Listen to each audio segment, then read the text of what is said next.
Hello. Imagine a young boy growing up among the ruins of post-war Japan, destined for a life of hardship, yet rising to become the most powerful Yakuza boss, commanding an empire worth $80 billion.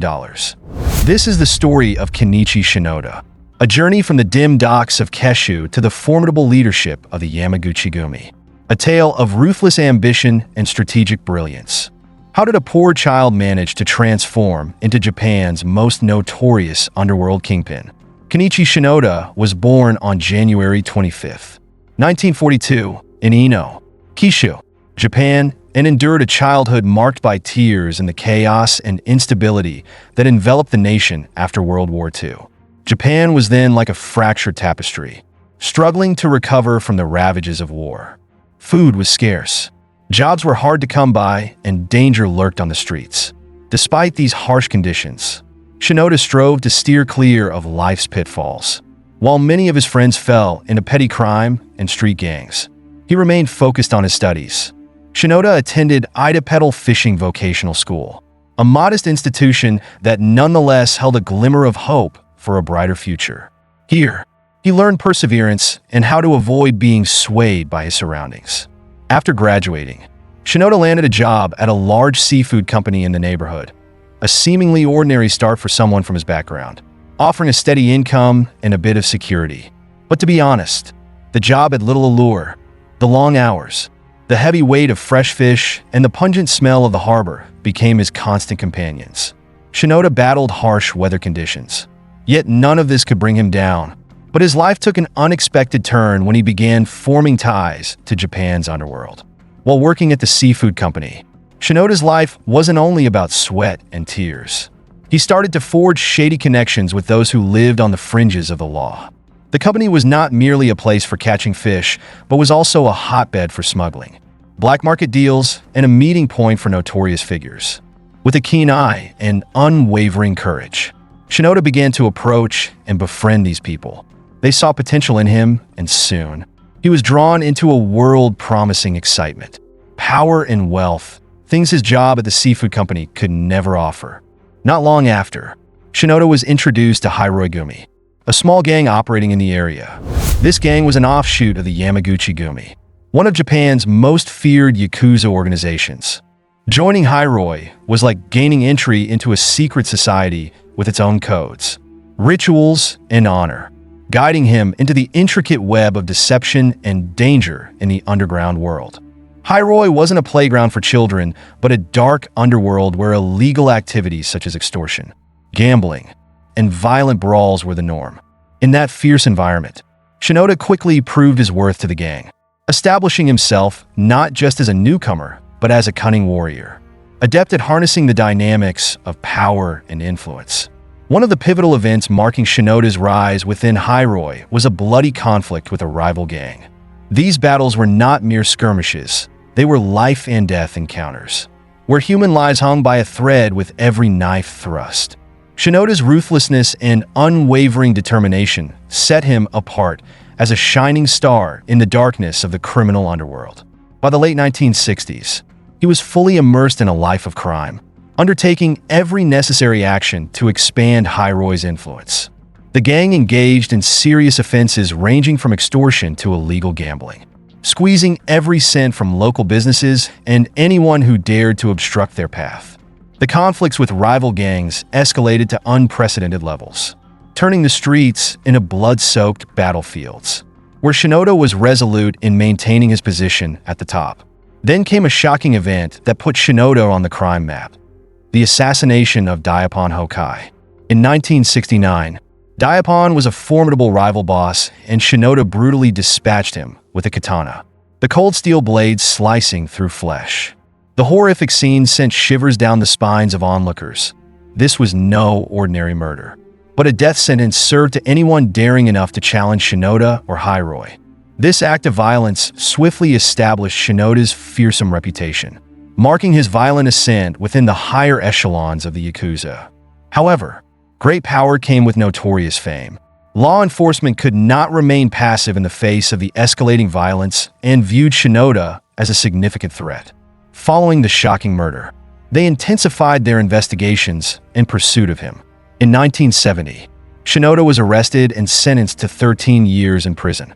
You might think this was the end of his criminal career, but in reality, it was quite the opposite. Prison only amplified the legend of Shinoda. During his incarceration from 1970 to 1984, his reputation in the Yakuza grew even more illustrious.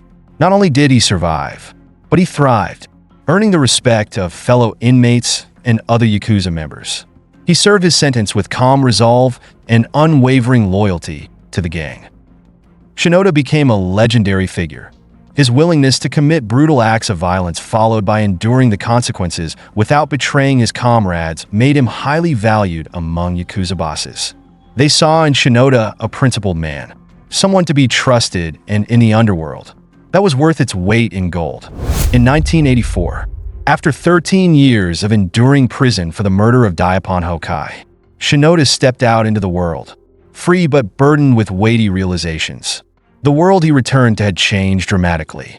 The Hiroi gang, to which he had once been so closely tied, had disbanded, leaving no trace behind.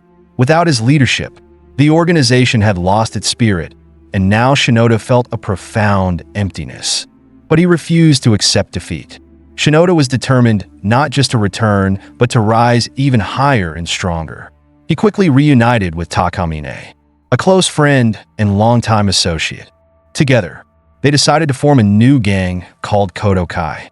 This was not just a new beginning, but a strategic move, a revolution aimed at creating a powerful force within the Yamaguchi-gumi, Japan's largest and most infamous Yakuza organization.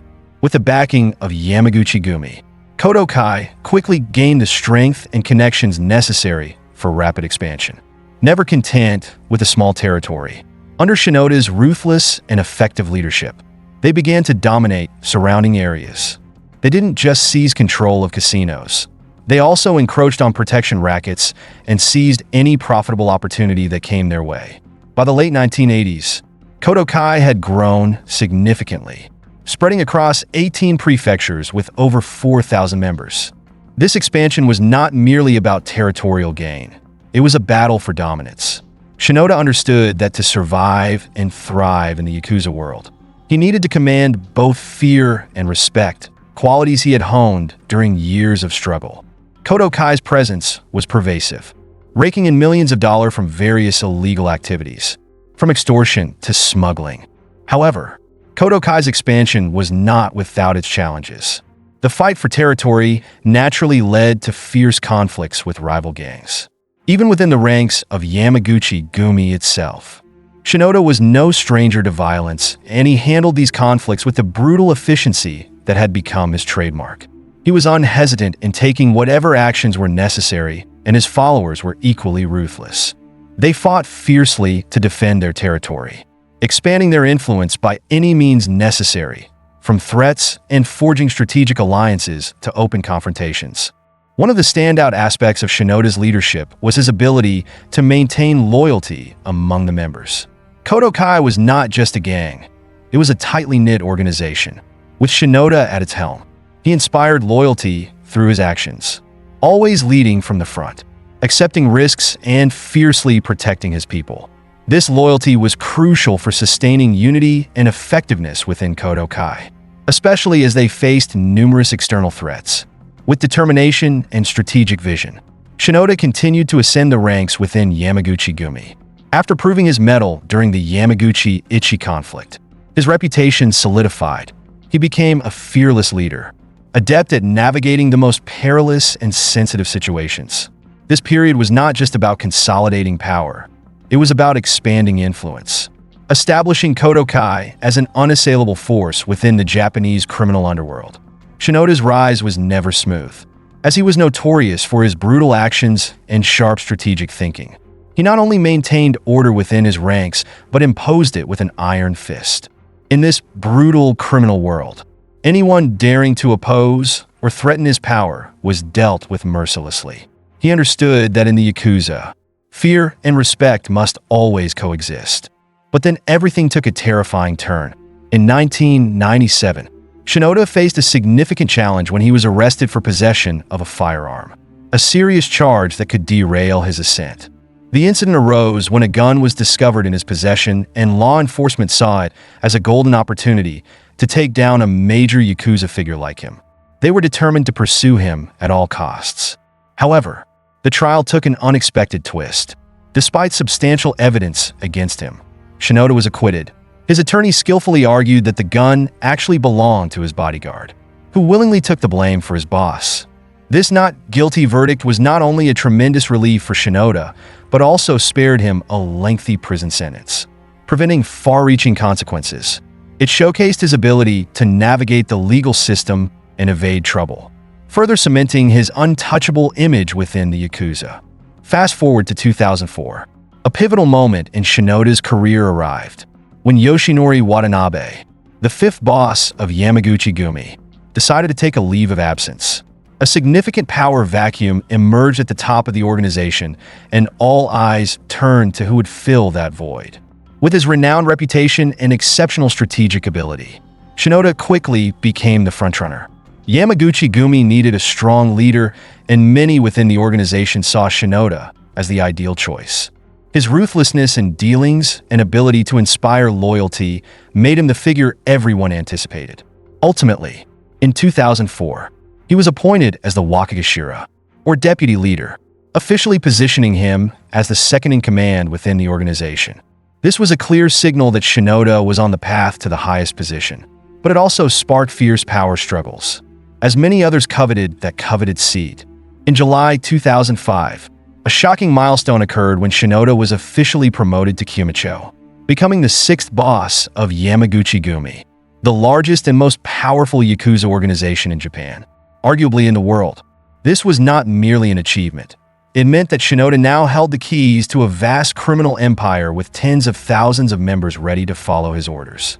The promotion ceremony was a grand affair, drawing attention not only from within the organization, but also raising the alertness of law enforcement, prepared to pounce on any missteps.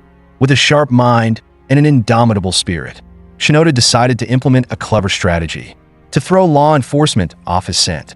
He made a symbolic journey to the promotion ceremony by train.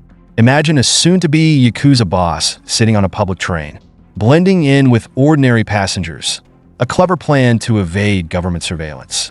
However, as soon as he officially assumed power, the real battle began. Shinoda immediately faced daunting challenges. Although Yamaguchi-gumi was immensely powerful, it was not immune to internal conflicts and external threats. Rival gangs within the organization were always eager to find opportunities to usurp him, while some members even questioned his leadership, viewing his ascent as a chance to pursue their own interests. To maintain control, Shinoda needed to act swiftly and decisively. One of his first strategies was to consolidate power by ensuring that his most loyal supporters held key positions. This was not merely a matter of favoritism, but about building a robust network of trust and loyalty, a protective shield in any conflicts.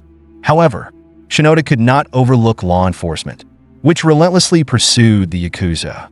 The police were constantly looking to dismantle the organization, and Shinoda's promotion only intensified their efforts. He had to be extremely cautious, moving strategically to leave no evidence that could be used against him. This meant tightening operations and ensuring that every illegal act was carefully concealed, with no vulnerabilities or weak links that could expose him. Beyond the dominance of Yamaguchi-gumi, rival gangs continually challenged his authority. Shinoda had to ensure that the organization's territory was protected and its influence expanded. This situation required not only delicate negotiations, but also extreme acts of violence. Shinoda executed agreements whenever possible, but did not hesitate to resort to brutality to maintain Yamaguchi-gumi's power. His reputation for ruthlessness was well established, and he made sure no one perceived him as weak simply because he had risen to the top. Despite facing numerous challenges, Shinoda managed Yamaguchi-gumi through turbulent times with a unique leadership style. His blend of strategic intelligence and ruthless enforcement kept the organization strong and unified. He continued to expand operations, investing in various legitimate ventures to build a respectable image while still maintaining underground activities for money laundering. Yet, in a shadowy underworld, stability is often a fleeting illusion. Shinoda understood that storms were always lurking, and a single misstep could lead to the collapse of his empire. In 2007, a seismic event shook the foundation of Yamaguchi-gumi when the shocking assassination of Nagasaki's mayor, Icho Ito, thrust the organization into the global spotlight. This was no random act of violence, but a calculated murder that reverberated throughout Japan and beyond. Ito was gunned down in broad daylight, and the assailant was directly linked to Yamaguchi-gumi, drawing intense scrutiny towards the organization. This brazen act sparked outrage and received vehement condemnation from all quarters, especially law enforcement and the public. The message was clear. Yamaguchi-gumi wielded immense power, and their methods were brutally ruthless, regardless of the law. For Shinoda, this incident became a colossal headache and a matter of survival. He had to steer the largest Yakuza organization in Japan while grappling with the repercussions of a crime condemned internationally. Authorities immediately intensified efforts to crack down on Yamaguchi-gumi, scrutinizing the organization more closely than ever. It was a tense time, fraught with danger for everyone involved. In such a context, one might assume Shinoda would adopt a more low-profile lifestyle. But the reality was quite the opposite. He knew that every move he made was under watchful eyes, not only from the police, but also from rival Yakuza gangs, who could interpret his passivity as a sign of weakness. To avoid attracting attention, Shinoda opted for a more cautious approach. He limited his public appearances and operated through trusted intermediaries to maintain a safe distance from prying eyes.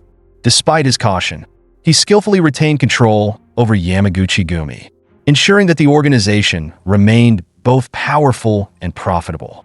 Shinoda's strategy involved immersing himself in the shadows while still asserting authority over his criminal empire, a delicate balance that required constant vigilance. However, the challenges did not end there. Yamaguchi-gumi's activities began to attract the attention of international agencies, particularly the U.S. government. Recognizing the Yakuza's involvement in global criminal enterprises, the U.S. decided to act, imposing sanctions on Shinoda and Yamaguchi-gumi, freezing their assets and limiting their business operations. On the international stage, these sanctions not only inflicted financial damage but also carried symbolic weight, sending a clear message that their power and influence had crossed boundaries and the global community would not stand idly by. For Shinoda, these sanctions complicated the organization's operations, forcing him to seek new ways to transfer money and conduct business without drawing further scrutiny. The vast network of Yamaguchi-gumi, encompassing both illegal and legitimate enterprises, provided Shinoda with some cover, but the sanctions made everything significantly more challenging. This period represented one of the greatest trials for both Shinoda and Yamaguchi-gumi, testing their resilience and adaptability under immense pressure. Despite these difficulties, Shinoda found ways to ensure the organization not only survived but thrived. After navigating the turbulent waters of international scrutiny and legal battles, he realized that to keep Yamaguchi-gumi strong, he needed to reorganize and tighten his grip on power. He began by appointing his most loyal and trusted associates to key positions. This was a crucial move because, in the Yakuza world, loyalty is everything. By surrounding himself with fiercely loyal individuals, Shinoda ensured that his orders would be executed without question and swiftly eliminated any potential threats, maintaining control during such a challenging and perilous time. Under his leadership, Yamaguchi-gumi not only survived, but also emerged more robust, establishing itself as a formidable criminal empire. Despite ongoing pressure from law enforcement and rival gangs lurking in the shadows, they resiliently maintained their dominant position and enormous profits. Fortune magazine estimated Yamaguchi-gumi's annual revenue to be as high as $80 billion, a staggering figure that is almost unimaginable. We are talking about an organization whose reach extends into every realm, from traditional activities like extortion and gambling to modern fields such as financial crime and real estate. Achieving such monstrous profits required a perfect blend of ruthless enforcement and sharp business acumen, both of which Shinoda embodied. His leadership style was a seamless combination of strict enforcement and calculated strategy, Shinoda was notorious for imposing severe punishments on anyone who dared to cross the line or break the rules of Yamaguchi-gumi. However, it wasn't just about violence. He also demonstrated keen business insight, underscoring the wisdom of a true crime boss. Shinoda adeptly guided Yamaguchi-gumi into new fields while adapting to the changing times. This flexibility was key to the organization's sustained success. While other gangs struggled with decline, Yamaguchi-gumi expanded not only its territory, but also its influence. They had become a powerhouse not only in Japan, but also on the global stage of organized crime, instilling fear in their enemies and caution in their rivals. What do you think of this story? Share your thoughts in the comments below so everyone can see. Don't forget to like and subscribe to support me. Thank you for watching. Goodbye.